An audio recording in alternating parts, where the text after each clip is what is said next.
Au printemps 2014, Mego Mark vivote de ses compositions musicales et habite dans une maison en bois en pleine forêt estonienne. Passionné de sport et de voyage, l'Estonien de 24 ans dévore les récits d'aventuriers. En lisant les histoires de gens qui avaient marché pendant des dizaines de milliers de kilomètres, quelque chose s'est passé en moi. Cette idée de marcher de très longues distances est devenue une obsession et un rêve. Mego prend la décision radicale d'arpenter le monde pendant 10 ans et de parcourir 40 075 km, soit la circonférence de la Terre. Il met son chalet en location et, 2 semaines plus tard, un sac sur le dos et 8 € en poche, Mego quitte son pays natal et entame son périple, direction l'Asie. Il commence son voyage à travers l'Europe de l'Est et dort tantôt dans sa tente, tantôt chez l'habitant. J'ai été hébergé dans toutes sortes d'endroits, de la petite hutte en bambou au Népal à la maison d'un multimillionnaire à Singapour, en passant par un monastère bouddhiste au pied de l'Himalaya. Nous étions si différents, mais avec tant de points communs. Fin 2016, Mego entre au Vietnam où il est immédiatement séduit par le sens de l'hospitalité locale. Plein de gens essayaient de m'arrêter pour que je boive du thé avec eux, précise-t-il en riant. Un soir de 2016, lors d'une fête, il rencontre Sam, une jeune vietnamienne qui rêve, elle aussi, de parcourir le monde.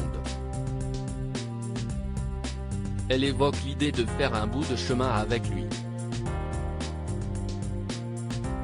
Nous avons été immédiatement sous le charme l'un de l'autre.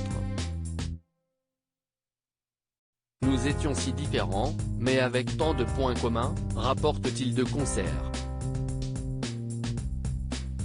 Mego se pose un temps à Hanoï auprès de Sam. Pour se maintenir en forme, il se joint au footing quotidien de la dynamique jeune femme.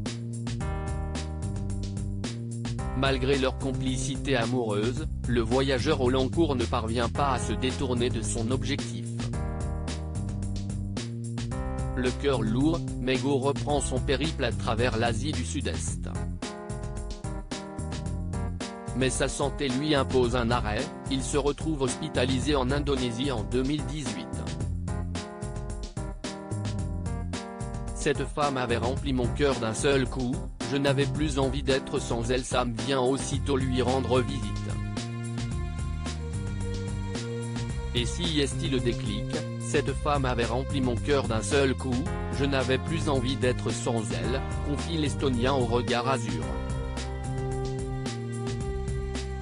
À mi-chemin de sa traversée, Mego pose son sac à dos à Hanoï. Quelques mois plus tard, le couple se marie, et leur bébé, Mariameh, voit le jour. L'ex-aventurier n'a pas renoncé à remplir son défi et compte bien parcourir les quelques 20 000 km. Il reprendra sa marche en Indonésie, là où il s'était arrêté 2 ans auparavant. Mais cette fois, Mego ne sera pas seul, il voyagera avec sa femme et sa fille. Un voyage initiatique devenu familial et qui, selon Mego, prendra la bagatelle de 6 ou 7 ans pour leur bonheur à tous.